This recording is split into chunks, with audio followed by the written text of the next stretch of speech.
Well, hello again and welcome back to another video. I've been meaning to make a video about this for many weeks and months now. Of course, I've left it now to it's getting on late autumn into the start of winter. But never mind.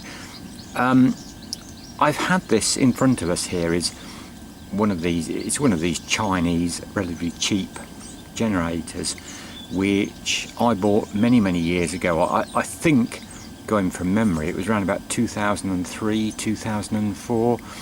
At that particular time, it was a Crichton inland waterways boat, which needed a lot of work doing to it, and I took it out the water.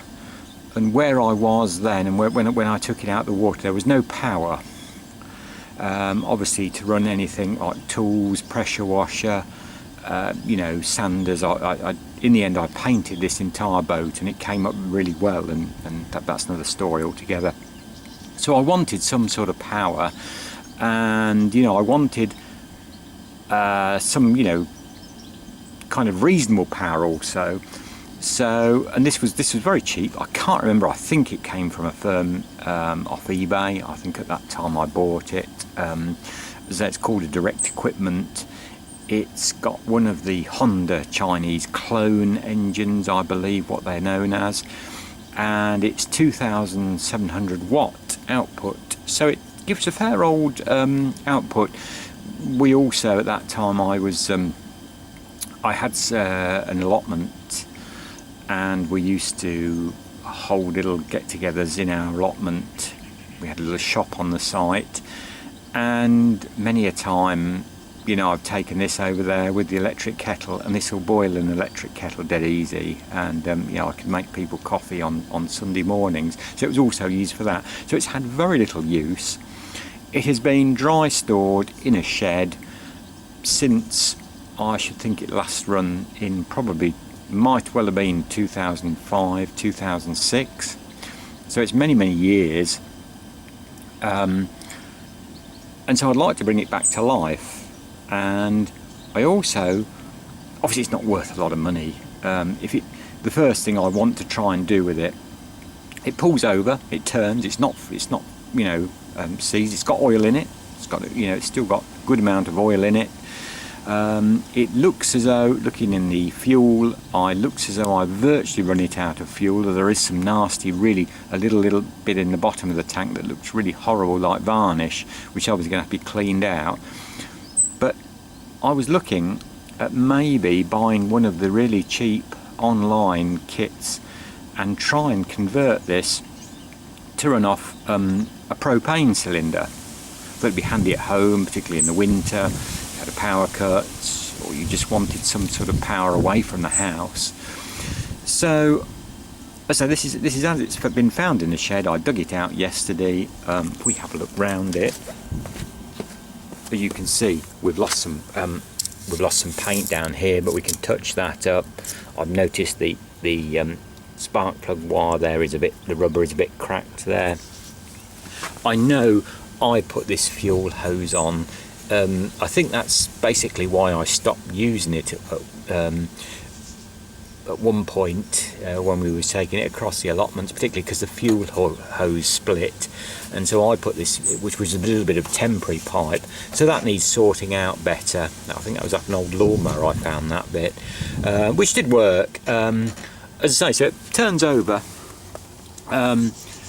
So I thought we'd just have a quick look at it, and maybe the first thing I'll do is I'll take the plug out, and I'll get some tools. That's always a good start, isn't it? And we'll take the plug out and see if we've got spark there to start with.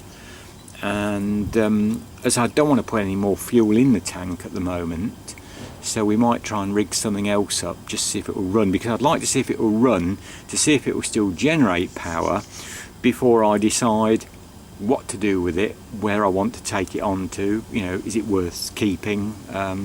So bear with me, and we'll come back and I'll get some tools and we'll have a look at this.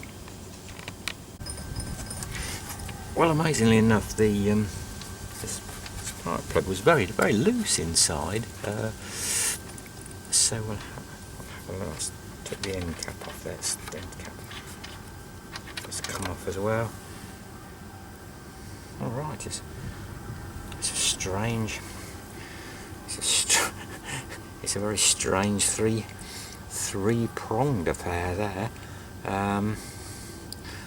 So there we go. There's a bit of rust around it. So whether we shall need a new plug. We push that back in there, and then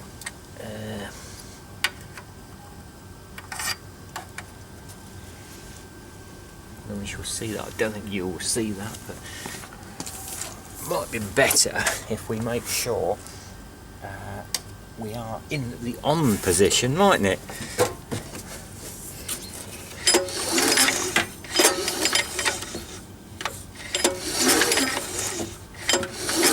Oh yes, there's certainly spark there, so that's good. Theoretically, I don't know what the carb will be like, but we know we've got spark, so there shouldn't be a lot of reasons really why the thing shouldn't run. So that's a good start. So I think the next thing I'll do is take this fuel hose off, if we can get it off. It's going to be very tight, I think. And I don't think, I presume that sort of comes up like that. Yes, it does. We'll take that off and then see if we can't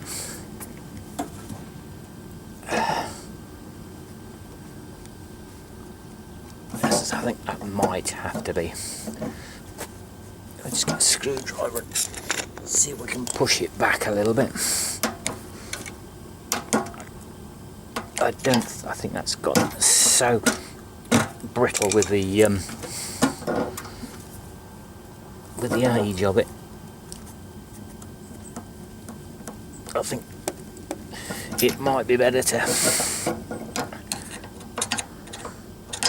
cut that off and start again, I think, there. Well, I thought we'd have a look and take the air filter off. Take the air filter off and see what that looks like. Because I really want to get, I think I'm going to have to take that whole piece of pipe off. That doesn't look too bad, does it? Still got some oil on it.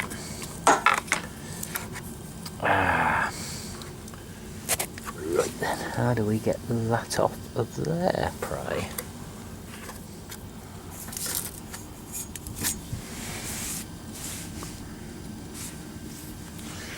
Looks like it's those two bolts there, isn't it? So perhaps if I get a socket on that, a little socket or a spanner, and see if we can remove that now. So there we go, that's got those started. If we take these couple of nuts off here, keeping all the bits together in there. I'm very good at losing bits and pieces, particularly when you're working outside. So that's one.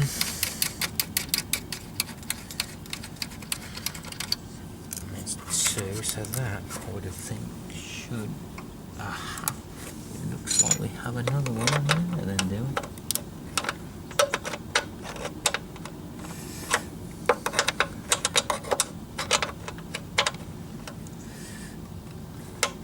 Which I think I will have to get a socket on that. So we've now got a socket on the job, and hopefully that will remove the air cleaner cover.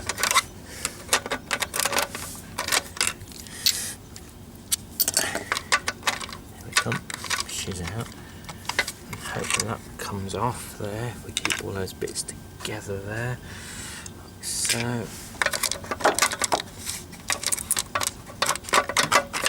That's another screw there. There's the other that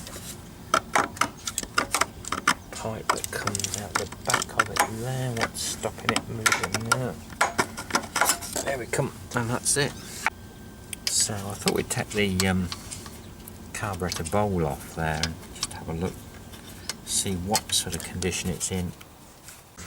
Well, I did finally get it off, and it doesn't look too bad actually in there. There isn't an awful lot of, there's a little bit of corrosion there, but around here it looks as good as new. So I think the plan might be, hopefully you can see that, so that the bowl is pretty clean. As I say, just around here there's a bit of sort of discoloration there, but there's no real crud or anything in there. I think I may have turned it off. The float still seems okay. We don't know what the jets are like. I think I might have turned it off and then ran it out of fuel the last time I used it. So I think I'm going to put that back on and rig away up, with a bit of hose. So brittle, that has gone so brittle, and see if it'll work now, and so see if it'll generate power. That's the important thing, I think. So yeah, there we go. That's quite clean, really. So that's got the car back on, as I say, temporarily there. Well, we're back again. I had to abort this last night because I was losing the light. So I wanted to try it today. As I say, we know we've got spark. The carburettor seems very clean. I've got that fitted back on. I haven't put the rest of the air filter on. I've got a temporary, as you can see, it's a bit Heath Robinson, but it's just a temporary system that I want to put a little drop of petrol in there just to see whether it's going to start and run. Remember, as I said before, as I said yesterday, this hasn't run for 15 years. It's been in a shed, so I don't want to put any. I want to take the tank. The petrol tank needs cleaning, so obviously that's something to think about. So it's just a question: is this going to run? Is it going to make power? So I'll set the camera back down on the tripod and we'll put a little drop of petrol in and see how we go anyway.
Well, there we go. Amazingly, I think that was quite successful. It appears to run. It's giving me AC 220 volts on the front meter, but we will just now plug something in and try it again and see if it will power something. So I'll try and start it again, and then I've got an electric drill on now, so then we'll see.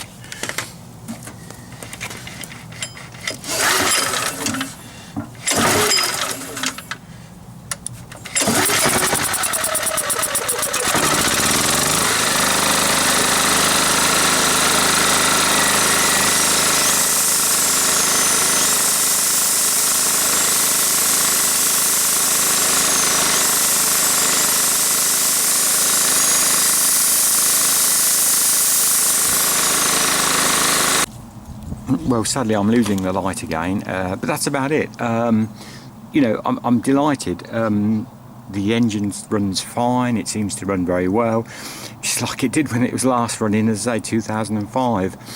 And the big thing that I wanted to confirm, I know some of these cheaper generators, the generating unit can, if you don't use them, you know, regularly, they can develop problems. Well, that is fine. It was powering the drill fine.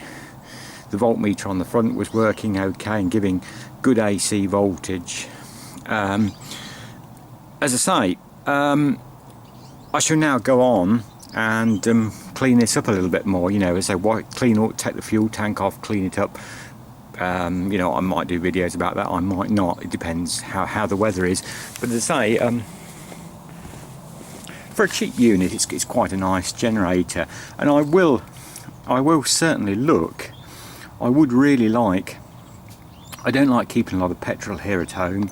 I do have petrol lawnmowers, so I do keep a little bit of petrol, but it's always difficult. Where do you store it? I don't like to store it out in, you know, I store mine in a plastic box outside which is sealed and vented. I don't like storing it in garages or sheds.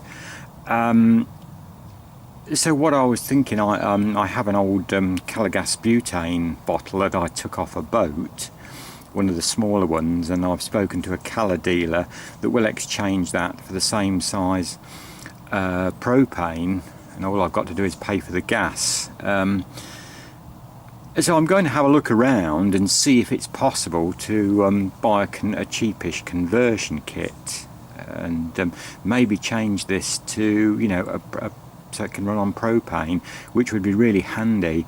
So you could sort of quickly access it. You didn't have to worry about the fuel situation, the fuel going off. Petrol goes off all but a month if you put petrol in it and left it and didn't use it over the winter. By, you know, sort of February, March, the petrol's gone off again, unfortunately, these days. You know, so it would be great to use it on the gas situation, and like I say, for running garden tools around about the garden, or if we had a power cut in, you know, in the winter time, or any time for that matter, it would be handy to, if it was a long-term power cut, to obviously you could run a microwave, you could boil a kettle, you could have the freezer backing up a little bit on this as well.